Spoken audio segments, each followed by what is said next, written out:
So, welcome back. Match fishing.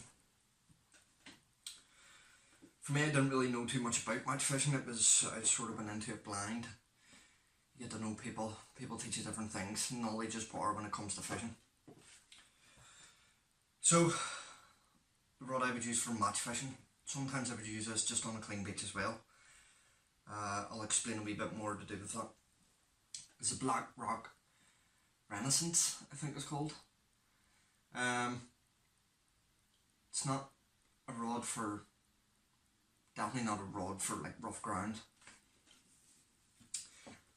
Once again, not an expensive rod either. I think this rod was 80, 90 quid. Now come in, 8K surf, that's what I would use.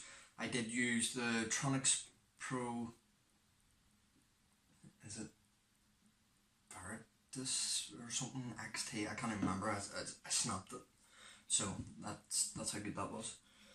Once again, the Xeno taper chalk leaders, it's actually £60, it's not 18. Like I said, they're cheaper. So in the last wee bit, I didn't really talk too much about beach fishing because of this. A lot of people, when they come up to the beach, some people just want to catch fish. It doesn't matter what it is. To me, I like catching everything. Once again, it doesn't matter what it is, just as long as, you know, you're not sitting in the house. That's what fishing's about. It's about getting out. It's not about going out and I want to catch fish and I have to catch fish.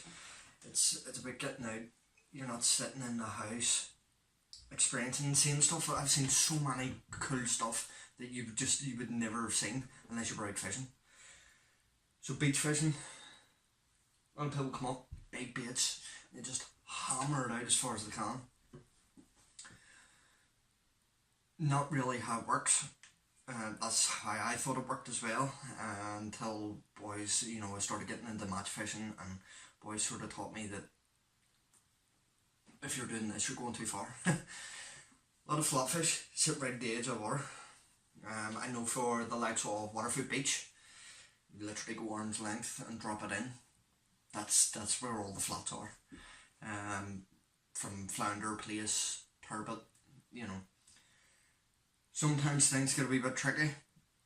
And maybe you show up to a place and it's full of weed, and the weed's coming in, and maybe you need to start casting out, like I said about the whole losing leaders. Sometimes you will get weed on clean beaches. Match fishing, I would be using these sort of leads. I wouldn't use grip leads at all unless, you know, you're in different waters, for the likes of just back from England. Fishing a match at Underage Beach and you cast out this way and your line and your lead and everything is just going this way, just to try and slow it down. I wouldn't even use this weight either, especially for East Coast beaches. Different for North Coast beaches because their surf, they're a lot heavier with the waves. They're the likes of Waterfoot. I would even go down to like an ounce. You don't really want it to be heavy. You want it to be rolling about the place whenever you're fishing beaches. Like I said, trying to find the fish instead of letting the fish try and find you. 3-hook floppers. I would generally always use 3-hook floppers when fishing a beach. Size 6 hooks, like I said. You will get plagued by smaller fish, but if you're using tough hooks, for me personally, I like Sakuma. You know, a bigger fish taking a size 6 Sakuma hook, it'll be able to hold up to it. Like the line that you would use match fishing as well, I would probably say that this might actually be too heavy.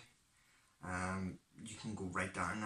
I've seen videos of people using £4 main line, because match fishing isn't so much about catching big fish, it's more about catching loads of fish within the legal limit. I know for Northern Ireland Federation of Sea Anglers, it's 18 centimetres. So you need to get 18 centimetres in order for you to gain points on it then. You gain 1 point per centimetre after the 18 centimetres. So yeah, match fishing. I'm actually going to go through the different tips of all 3 rods that I would use. Just more so you can sort of gain an understanding of why it is that I would use these rods in these situations. If you were to look at the tips, you would be like, you're not going to be using your multiplier rod if you're flatty fishing, because you just wouldn't see the bites. So it's more sort of getting an outfit for the type of fishing that you're going to be doing.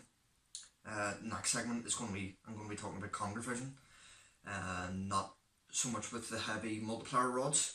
With the boat rod, you know, if you're down in a hole, you know, once again, it's more based on like the tip. You want the power in the butt, but you want a sensitive tip to be able to see what is actually going on. So let me just change the camera around here, and I'll show you the 3 tips of the past 3 rods and explain to you why I'm using this rod for match fishing and for the sort of cleaner ground. So there you are, there's the multiplier rod, the tip on it. Now you can see still a wee bit of sensitivity, but nothing compared to, like, you can see the difference in the diameter compared to the black rock rod, where the black rock rod will literally just fold over. Trying to see wee small flounders on this, it's that you don't really see it. You're just sort of guessing.